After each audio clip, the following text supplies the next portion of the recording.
फैसला लिया गया है या विभाग की कार्यप्रणाली को लेकर? एक रूटीन बैठक थी और आमतौर पे महीने में कम से कम 2 दफ़ा ये हमारी बैठक होती है और इसके उपरांत एक हमारी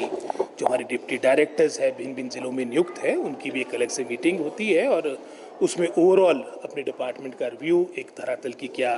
जो हमारे पॉलिसी प्रोग्राम्स है और शिक्षा की क्या व्यवस्था, उसकी सही जानकारी प्राप्त होती है।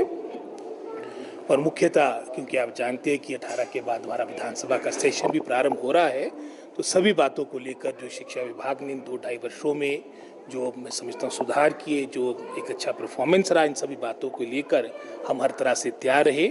और आने वाले समय में जो हमने टारगेट अपने अधिकारियों को दिया है वो निश्चित समय अवधि में, चाहे प्रमोशंस के मैटर है, चाहे अन्य, मैं समझता हूँ जो हमारे फंड्स विशेषकर जो हमारा लगभग कोई आपका मंडी का ही लगभग कोई 219 स्कूल के आसपास आपके प्रभावित हुए थे और पूरे प्रदेश में संख्या बढ़कर 500 से अधिक हो चुकी, जो वर्तमान में जो आपका मानसून का दौर चला है तो उनके लिए भी पैसे का प्रावधान हो ताकि उसकी रिपेयर मेंटेनेंस हो स्कूल्स की। तो इन सभी बातों को लेकर बड़ी विस्तार से हमारी बैठक हुई जिसमें शिक्षा सचिव राकेश कंवर जी और अन्य हमारे एचओडीज और सभी अधिकारियों ने पार्टिसिपेट किया। जैसे कि मानसून चल रहा है, क्या कुछ ऐसे स्कूल नोटिफाई किए गए हैं जो खतरे की जद में है, जहां पर खतरा हो सकता है? लगभग जैसे मैंने कहा है आपको संख्या 500 के आसपास टोटल है जो प्रभावित है, लेकिन जो बिल्कुल ही आपके मैं समझता हूँ टोटली जो जिस तरह से आपके खतरे की जद वाली बात, उसमें हमने डिप्टी डायरेक्टर्स को कहा है कि अपने स्तर पे निर्णय लेंगे कि किसी तरह से बच्चों की सिक्योरिटी के साथ, उनकी रक्षा के साथ समझौता ना हो, वैकल्पिक व्यवस्था की जाए।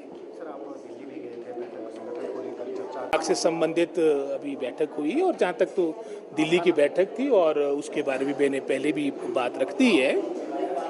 वो बैठक भी मात्र हिमाचल प्रदेश ने, सभी प्रदेशों के जो हमारे सीनियर लीडर्स हैं, कांग्रेस पार्टी के आला कमान की सोच बनी कि हम एक फीडबैक हर प्रदेश में किस तरह से आने वाले समय में संगठन को सुदृढ़ और स्ट्रॉन्ग किया जाए भविष्य की चुनौतियों को देखते हुए वो बैठक थी और उसमें सारी बातों को लेकर मैं समझता हूँ हमने सही फीडबैक जो यहाँ पर मैं समझता हूँ, चाहे उसमें संगठन को मजबूत करने की बात आती है विशेष रूप से, वो हमने अपने आला कमान को दे दिया है। आपका नाम चर्चाओं में चल रहा है, क्या आप तैयार हैं सर अगर इतनी बड़ी जिम्मेदारी दी जाती है प्रदेश में? आप जानते हैं कि जहाँ तक कांग्रेस आला कमान के आदेश की बात आती है उसको व्यक्तिगत रूप से एक व्यक्ति विशेष मैं नहीं, कोई नहीं मना कर सकता है, लेकिन ये भी एक फैक्ट ऑफ द मैटर है कि सभी मंत्रियों ने ये बात भी आला कमान के समक्ष रखी कि जो हमारे को रिस्पॉन्सिबिलिटी कांग्रेस हाईकमान ने दी है उसको हम निभाना चाहते हैं, उसमें हम संतुष्ट हैं, लेकिन अगर कोई जिम्मेदारी आला कमान देती है उसमें हम पीछे भी नहीं हटेंगे। ये भी चर्चा हुई है कि जो भी अध्यक्ष बने वो कैपेबल हो, उसका एक और हाँ, इसमें सब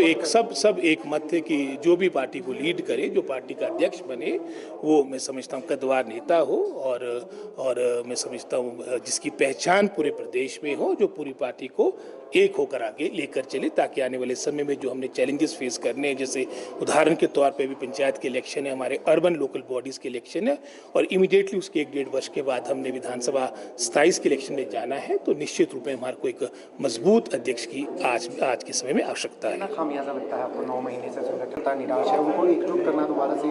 नहीं, ये सारी बातें हमने